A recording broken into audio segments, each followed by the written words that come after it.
This is the most important part of the show, where we get the opportunity to interview a world-class martial artist. Today we have Grandmaster Alvin Francis, who was two-time Olympic champion. He was also ranked #1 in the world in point fighting for 5 years running, and he was also inducted into the Bruce Lee Hall of Fame. And Alvin Francis is my instructor and very dear friend. So let's welcome Grandmaster Alvin Francis. Welcome to the show, Al. Thanks for having me, Steve. Fantastic. You know, I just introduced you as Grandmaster, and some of our viewing audience knows what a Grandmaster is, a master. What is the difference between Grandmaster, Master, Sensei? Well, Sensei is basically the Japanese term for instructor. Okay. So basically anyone in black belt or above is a Sensei. Right. Grandmaster or Master is an individual who has been training for anywhere from 15 to 25 years. Okay. Grandmaster is anything above that. And Grandmasters from 8th, 9th, 10th degree black belt. And basically that's bestowed on them by that particular karate organization or that particular karate system. Okay, fantastic. I teach Taekwondo. So you come to one of my 3 schools, you know what you're getting. Taekwondo is very popular these days. It's an Olympic sport, but JiuJitsu is it's relatively new. It's a new system that you started with your organization. Explain the difference between the two, because you're also a master in Taekwondo. Well, the Taekwondo style is, if you're taking Taekwondo, they aren't trained to do takedowns and any type of jiu-jitsu hold. So we incorporate the jiu-jitsu holds as well as the takedowns, which are involved in my study. But you don't start studying that until you become red or brown belt.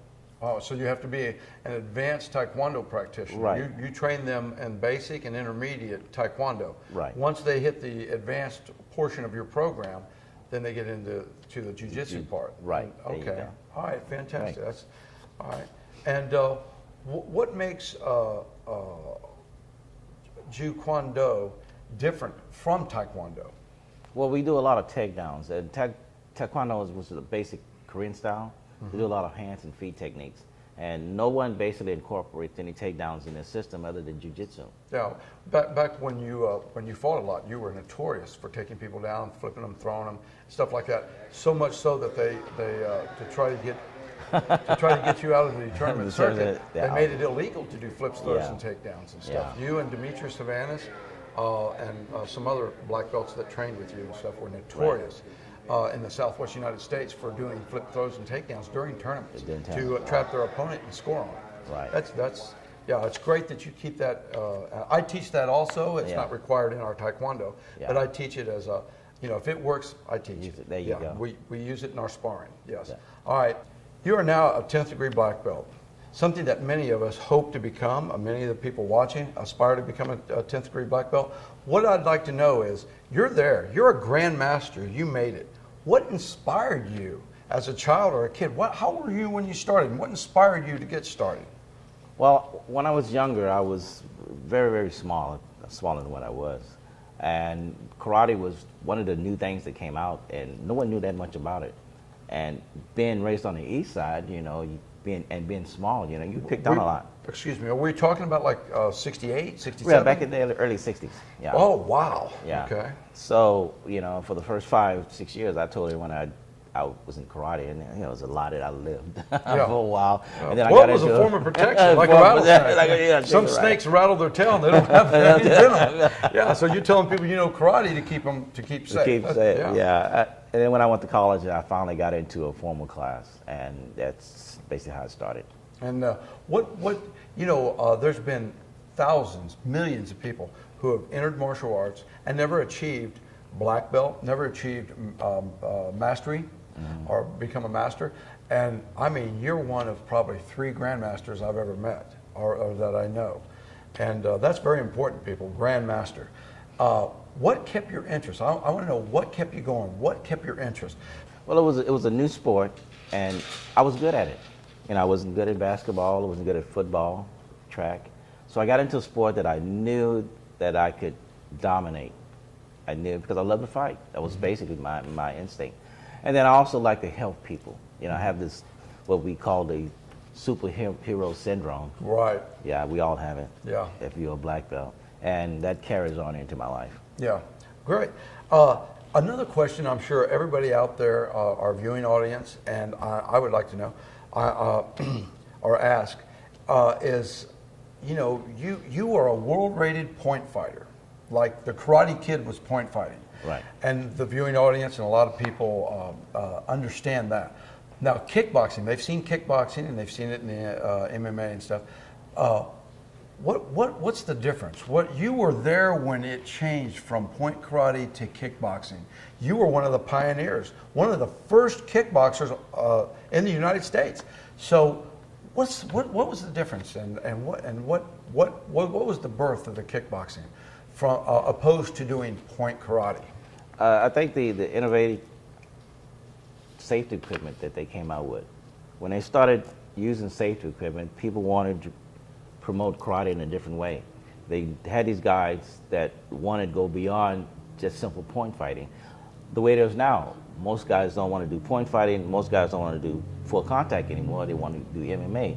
So there's always an expanding of the martial arts. Yeah, it keeps changing and changing and changing. It went from point karate with no gear, then the safety gear came out, and it got to where they had contact tournaments, right, and light contact tournaments. Then it was mandatory, and then it moved up to kickboxing, where you had pads on your hands and feet. Now MMA, and it's constantly changing and evolving. Another question I have for you is, what was it like, the tournament circuit? Because you're one of the most famous tournament fighters who's ever drawn a breath on this planet. What was it like coming up in the 70s? I mean, you know, being a black person fighting in a predominantly, predominantly white, because you had to have a little money to go to a karate school and stuff like that, and it was predominantly ran by Anglo-Saxon or the whites. And what was it like in the 70s coming up, you were, because I was there, I'm a witness to this, one of the only black participants fighting in black belt division. You know what, it was real hard. It was hard because we still had the prejudice that existed back then, but it was in a different sport. However, I made sure that people respected me, and whenever I lost, I bowed out graciously. I never would approach the referee and curse them out. You know, it was just, and so right there, the audience started to accept me, not the people who were judging me. They accepted you as a man. Yeah, accepted me as who I was. But more important, I had people like you and your father that believed in me, who hired me to teach you and your family karate. And that had a lot to do with it because, I mean, even though I was scorned, you were too. And you accepted it, and your parents accepted it, and you still stood by me, you and your parents. Oh, and that had a lot to do with it. Had a lot to do with it. I appreciate that. Oh, thank you. What were some of your most memorable fights? Oh, wow. Point or kickboxing, either one. I know you. I guess the Orlando Classic, when I fought James Stevenson, who was one of the top-rated fighters. James Stevenson was one of the greatest fighters that ever lived. That man was incredible at flips, throws, and takedowns, and he was one of three black participants in the martial arts. Yeah, there was D.P. Hill, you, and him, and that was about it. Yeah. Billy Jackson came along a little later. Yeah. But he was incredible, and he was also in the top 10. Yeah, he was. In the world he was one of my favorites. I used to love to watch him fight. You beat him? I beat him, and then I beat Billy Jackson. Oh yeah. And then I beat Jimmy Tavares. This was all in one day. He was number one at the time. Number one, yeah. And then I beat Demetrius Avanis. Yeah, and I was like on cloud nine. And if you know anything about Demetrius Avanis, Demetrius was one of the top-rated fighters, not just in points, but in full contact. In full contact. He was the person to beat. Yeah. If you beat Demetrius Avanis, that means that you would automatically propel to the top of the ladder. I could probably count on my hands. Demetrius, the Golden Greek, Havanis, was the premier fighter in the 70s. Yeah. And I mean, from like 68 till he passed away, he was the premier fighter in the martial arts. He was the champion. He could go points, and then next week he'd fight a kickboxing match. The next week he'd be at a point tournament. Yeah. That guy, and he was tops in both. Yeah. He was world champion point fighter, and he was world champion kickboxer. And Alvin beat him in what was that called? The Orlando Classic. Yeah, Joe Corley of the. No, this was Ishmael Robles. Oh, okay. Yeah, all right. Ishmael Robles. Yeah. I got first place. I was more impressed on going through the whole line of people. You went through like 5 world-rated fighters in one division. And Alvin fought in lightweight division, which was, and lightweights could kick, they could punch, they could do flips, throws, takedowns. They were very agile, very quick, and they did everything. Your heavyweights punched hard. Your middleweights probably kicked hard and didn't do much takedowns. The lightweights did it all. And they were the most vicious fighters on the planet. So if you went through a line like he did, it was like, whoa, you were like untouchable. You were a demigod for the day, Yeah, that's so what it was. you're just on cloud nine. I was on cloud nine. Yeah, that's fantastic. And I remember that, and I remember it was like, you didn't even take my calls for a month. Who's that guy? Put him on hold. All right. All right. The last question I have for you is, tell us about where you teach now, or are you retired? Are you teaching? Do you have schools? Do you just do you go to schools and different schools and teach your system? What are you doing now? Well, I have a contract with the military. I teach out at Fort Sam. Okay, contract with the military, and you teach out at Fort Sam. And I started this pilot program working with neighborhood kids at this community church. It's the Alamo City Fellowship, Alamo City Christian Fellowship Church. Right. Where we work with troubled kids. I have this Judge John Bull. Who would say, you know him? Yeah, John Bull's one of my brown belts. He's the one that he called me up and said, hey, listen, he's a juvenile. Right. And so he called me up and said, listen, I used to take karate from Steve, and I want to start a program working with a troubled youth. I said, hey, no problem. We'll start this program at the church. So what we're going to be doing now is he's going to sentence them to me. Oh, that's great. Well, so I'm going to be working. I'm a product of that, so I'm telling you, it works. But as always, you're always wonderful to talk to. Thank you for being on the show.